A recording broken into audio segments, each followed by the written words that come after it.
औलाद माँ बाप को इतना दुख क्यों देती है? बुढ़ापे में इतनी बड़ी आजमाइश, इतना बड़ा इम्तिहान क्यों बनती है?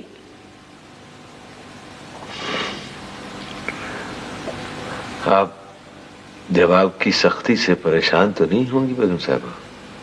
बिल्कुल नहीं। असल वजह वालिदैन ही है प्रोफेसर साहब।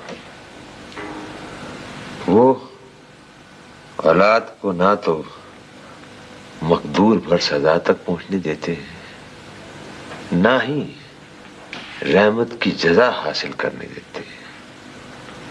हर वक्त वो औलाद के लिए तजवीज़ें ही करते रहते हैं, जब वालिदैन ही अल्लाह की रहमत से, उसके करम से, उसके फजल से मायूस हों तो औलाद इम्तिहान क्यों न बने, आजमाइश का बायस क्यों न बने मोमिना।